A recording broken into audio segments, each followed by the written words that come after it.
All right, this week on AIS Podcast, we are doing a full recap, Mr. Roberto and I, of the Pinnacle Experience put on by SGC Horizon, better known pro remodeler, home builder. Really cool conference. This was out in Philly, and this was our first time in Philadelphia, I believe. At least first time in Philly for Roberto. Yeah, and they put on a great event. There were some really good sponsors there. We had some awesome keynotes. We had a great time at the Phillies game. We also got to see the oldest bar in Philadelphia, which was really cool. But there's better takeaways than just having a good time. And today we wanted to walk through kind of the keynotes that we took away from this and hopefully share some nuggets with you guys. So to start it off, I started my note taking with the keynote, Brian. Brian Gottlieb was the first keynote, friend of the pod. He was on the podcast a couple weeks ago. Mm-hmm. Takeaways. What were your thoughts of that? I didn't have many thoughts on that. I feel like a lot of the things that were covered in that keynote were actually covered on your podcast, believe it or not. There were some little nuggets in there that I think were worthwhile, but truthfully, I would just say go watch the podcast. You get the same experience out of it. You know? Cut. Link. There were a few things in person that he brought up that we didn't really dive into on the podcast. The first was kind of his opener, like the purpose and direction. I thought that was huge. And of course, you know, he dropped the little gold nugget, and then it started to make me think about vision and mission and all these other things. But essentially the purpose of your business, why does this business exist? And having a clear purpose is going to empower your team. And his whole keynote was mostly about levers of influence and empowerment. Sure. And then second was direction. So where's the business going? What should your team be thinking about? What do you want the business to become? And that reminded me of the framework I work through, is that your vision has to be big enough to fit the mission and also fit everyone else's why underneath it. Mm-hmm. There's a few breakout tables where we talked about that in leadership, but that was my first takeaway was, one, Brian is an incredible leader, that he's done some really great things in the industry, but having a clear purpose and a clear direction is something I think could be. Sure. Shameless plug aside for AIS. Sorry, I had to just do that there. My favorite thing that he talked about was actually hiring for culture versus hiring for the talent, right? Yep. Which I really loved. He had those 11 behaviors of top performing managers, which I thought was good insight to have as far as somebody that's been through what we're going through and what any builder is going through. To me, that was probably my most valuable takeaway from that. Yeah. And the simplicity in it, like if you're hiring good people, you're gonna have a good business. You know, and it's becoming that training organization, you know, having your cornerstone in training, career development, education, process iteration, and refining those processes, and really like building a process around your team. Mm-hmm. And the reinforcement that our you could say our culture or our trade skill is dying, right? It's a dying industry, dying trade. We've known that for a long time. And then to hear it hitting these larger companies even now, that they're struggling with it too, and they're shifting their perspective to, we need to train people to actually have these talents and these skills that are going to allow society to still flourish. Because I'm gonna quote my boy JP here, but if your plumbing fails tomorrow, we all turn into monkeys again, right? You go to flush that toilet and it comes the other direction. Believe me, you're not going to be the same person. Chaos ensues. And Lord knows we need plumbers, right? So talking about think like a training org, his ether model of hire for ethical, trainable, hungry, energetic, and reliable people. And really with those type of, let's say, core values or just values of that individual you're hiring, you can't really go wrong, right? Those hit, you know, all the boxes for me. I would agree. The next thing was managers need a checklist. I thought that was an interesting start to that. And we laugh because we have so many freaking checklists. And sometimes when they're not used, it's like, I think we have a checklist that says, have you checked the checklist? That's true. It is just a Y or an N. Check the box, please. Wait, you made it to this checklist? Have you checked the other checklist before this checklist to make sure you got the checklist? And then don't forget the SOP on how to read the checklist. Sure. Well, back to the ether thing. I think if you have people that have ether, I think checklists become exciting, right? For those kinds of people, right? They'll actually use them. Dude, whenever he said ether, though, I always thought of Thor: Dark World. It has the ether, and Natalie Portman gets injected with it. And then I don't know when I think of ether, I think of drinking. That's absinthe. I don't know. I just think of the ether. Takes you to the ether. I just want the ether. Give me the ether. So in that managers need a checklist section, you talked about the differentiators between a leader and a manager. And I thought this was cool. And sometimes leaders need to have their manager hat on and vice versa. Managers need to be leaders of their teams as well. But leaders drive change. And I think that was a really good way of just summarizing the core purpose of a leader. You're driving change. I also think there's inspiration in there. There's motivation in there. There's training in there. But then the manager navigates the day-to-day and iterates. He implements and tests and really manages the day-to-day activities. He's the one that's updating those SOPs.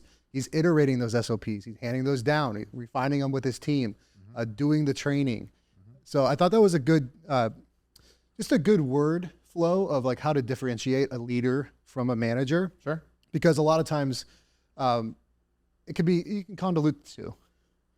Sure. Yeah. Well, you expect your manager to be a leader of a position. Yeah. And I think I don't think it's the same thing. No. Right. Well, and also it kind of reminded me of another entrepreneur I talked to who said, are you advocating for your employee or are you letting them be autonomous? Right. So like, does every key decision that has to happen, you have to advocate for them and you have to like be a part of it? Or is it autonomous, right? Do they have the freedom to make that decision in their position and have the freedom to fail and learn, or have the freedom to earn that success and feel the gratitude of that? Sure. Which I thought was cool too. Yeah. So I'm going to run down the 11 behaviors of top performing managers. This was kind of one of the last slides in his deck. Number 1, they are an effective coach and mentor. Number 2, leads with the team vision statement. Number 3, practices empowerment. 4, communicates effectively. 5 is KPI focused and accountable to those KPIs. Discusses performance and career development. Keeps a learning mindset. Collaborates with other business units. Embraces continual process improvement. Praises performance publicly. And he ain't wrong for long. And I loved that one. The last one was my favorite. You can be wrong, but don't be wrong for long. That was probably one of my favorite parts of that. Well, you have to be able to correct, right? And accept correction, right? I mean, back to the ether. What's the H stand for again? I can't remember. I didn't write that one down. I have to go back real quick. The H is hungry. Hungry. So if you're hungry, right, that means you're hungry for more knowledge. It means you're hungry to be better. It means you're not going to be wrong, because inherently if you're wrong, you're just comfortable being hungry. Yep. Not hungry in the good way. Hungry. I mean, hungry like broke. Yeah. Another good point is, and he mentioned this on the podcast, was the leaders understand the echo of their voice. Leaders never have a bad day. Your team is going to feed off the energy that you're putting out there. Sure. So if you're pissed off, you're not going to be approachable. If you're in a good mood, you're always empowering and you're positive, people are going to want to, work with you. And I think that's just a good rule for life. Yeah. In general. Yeah. His closing thoughts. On other people. Culture is a powerful point of differentiation, which is huge. The lowest level of acceptable behavior defines your culture. That, I took that personally. That attacked me because we've allowed some things in our business to happen that are just not appropriate. And without really having a precedent set, because at the end of the day, anything that's appropriate or just that's just, well, just not how it should be done. Yeah. Just, I mean, and the only things negligence that happen in your business are the things you allow to happen in your business. It happens. And then we started this damn thing to try and help people, right? And so we're always giving people the benefit of the doubt. And unfortunately, I think as business owners, I think that was some rehabs of our own and a couple negligence. vehicles later. Yeah. Our own negligence was we let people abuse our kindness. I think we're just a little naive. I think we did really good things for people, but we did get burned in the long run. We've been robbed. We got robbed on this trip, by the way. We actually did get robbed. we got last conference we went to, we got robbed. Every time we leave, we get robbed. They said you're going to go to Philly, you're going to get robbed, and we thought so. We showed up ready to fight in Philly, and then turned around, and apparently Philly went to home and robbed us here. So in a really nice neighborhood. A really nice neighborhood. Yeah. And then the last one was who you hire and who you promote is who your business becomes. I agree with that as well. That's true. Yeah, I do agree with that. Good point, yeah. So I was on a panel for tech and construction with a friend, Logan Shinholster. We also had Rilla Voice and Builder Prime, which is CRM. And that went pretty well. We talked a lot about AI and the implications it might have. And ironically, I don't think we truly know the implications yet because there's just so many different ways it could be iterated in your business. But that was fun. That was a good experience for me. I had a good time up there talking. No, I think there's some good insights there. I think it's good that people are paying attention to what technology is doing in the industry, right? Well, we were like the youngest dudes at that conference. We were probably along with whippersnappers. Yeah, for sure. Yeah. But I mean, it's the way the world's going, right? And again, back to training the youth. Like if you're going to train the youth, you can't train them in an old school way of like, hey, show up to the job site 3 hours early. Like we were trained, right? It's a different life now, right? It has to be digital, which is one of my cool notes. Like one of the things I took away from it is one contractor there actually links training manuals to schedule items throughout the day on the project, right? So you're going to come in and frame as a refresher. Whoever's going into frame, here's the training. Another contractor had something called the Boss Book, which I really liked, but it was the book of standards. They called it their Boss Book. I like that. So just standard building practices. This is what we do. And then linking those individual building practices to the specific item that's happening for the day to ensure that we achieve the same consistency throughout, as well as being able to train those individuals to be of one mind. Because, I mean, as a team, we're glorified. Throw the hammer on it. We're glorified event planners. And I mean, everybody needs to speak the same languages. And when they don't, I mean, you create dysfunction and disorder and chaos in the team. So limiting that was what I was really excited about with stuff like that. Which was in the tech side, we talked mostly of like out of the box bolt-on solutions for existing processes. But when you're looking at something like that, that's like an interactive training manual. Like there are some out of the box solutions like Trainual, you know, where like it can take it, or Whale.io. Sure. That was one. But to get that in depth, we really need to develop, I think any contractor at that level needs to develop their own software. And one cool guy, Wesley Crockett, he was on a tech panel specifically for design build, and he went about developing his own softwares. And he's on my list to hunt and stalk and track down, because I'm going to talk to him this next week about that. All right. I had my breakout session. I know you had a really good breakout session. I liked mine. Mine was more, it was with Logan, and I never met him in person, but we've had a lot of Zoom calls and talked in the past. So I really just kind of wanted to have some face-to-face with him. And we're actually ironically going through a similar situation in our sales teams, but my biggest takeaway was a question, and it's how do you get people to an ideal outcome while still having the freedom for them to create and break the existing processes? That's a good question. It's a good question. So, and what was his answer? Well, no, that was the question I left with after the session. We mostly just talked back and forth about a little bit about marketing, a little about sales. Tell me about your breakout. You had a lot of notes, and I saw the recap you emailed me. Yeah, it was really well, good. Thankfully for Joey, and Joey actually ends up being local. He lives in Philadelphia now, but he's actually from Stockton, just about an hour, 45 minutes north of us. And he took very detailed notes throughout. And if anybody knows me, I'm awful at notes. I just write down the things that really stick out, or names because I forget them. But the essential part of it mostly was just around managing people. I think if I were to go through all the notes here, I think I probably could take up 30 to 45 minutes of talking about it. Thankfully for whoever was supposed to be after me didn't show up. So I actually got to talk to Joey. Instead of 20 minutes, I got to speak to them for almost an hour. Nice. Which is a lot. So there's a lot to unpack here, but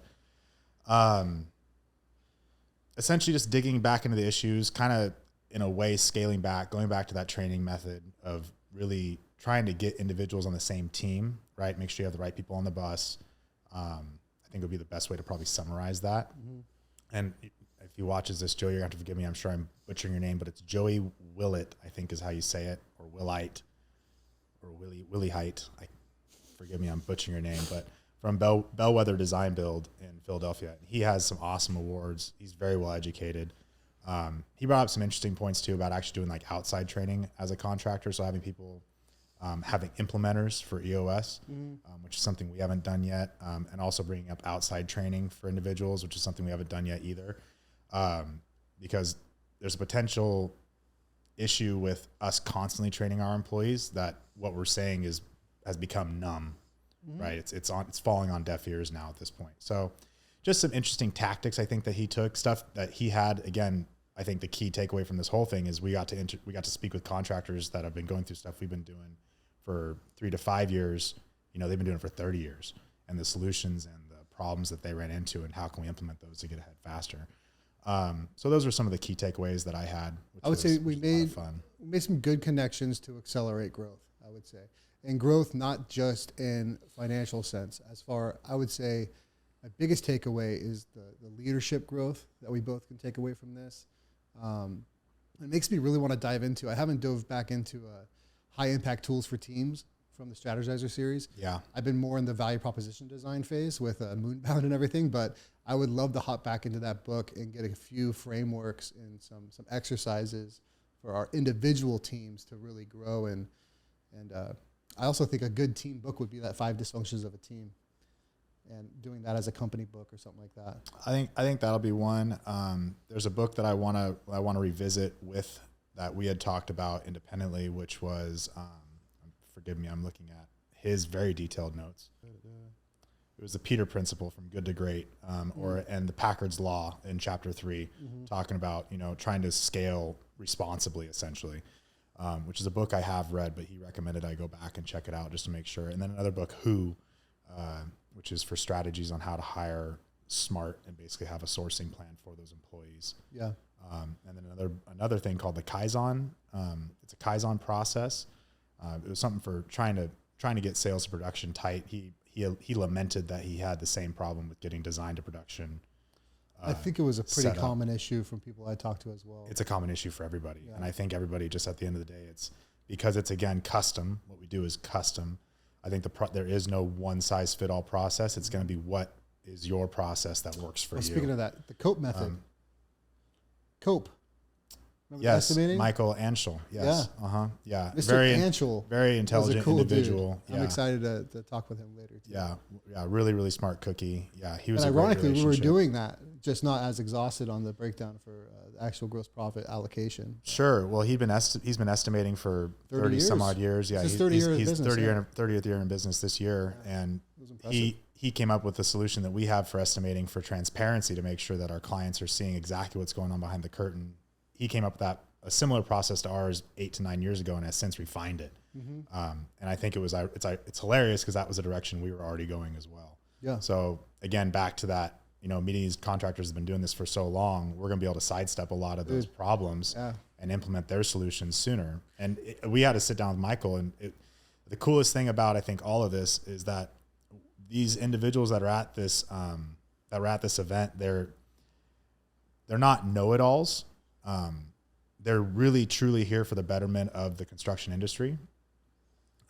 Because I had told Michael that the goal of this is that obviously I take your system, right? You're kind enough to share this with me. I'm going to go and implement it, and I'm going to call you in a year and say, I spun it this way and I got 2% more return. I got 5% better close, right? Like this happened here, try this, try that, change this language, change this here. And we're actually going to grow together as an industry. Which I think going forward together is way, way better than going forward alone. Yeah. In any industry, especially with your team. So, yep. 100% agree. Well, any closing words? No, I honestly think it was a phenomenal event. I think they did a really good job connecting individuals in the construction industry to other like-minded individuals. I'd agree. It's something that you don't get to see often. It's hard. You get a lot of people that are hoorah and aren't really there. There was a lot more nuts and bolts than other conferences in the industry.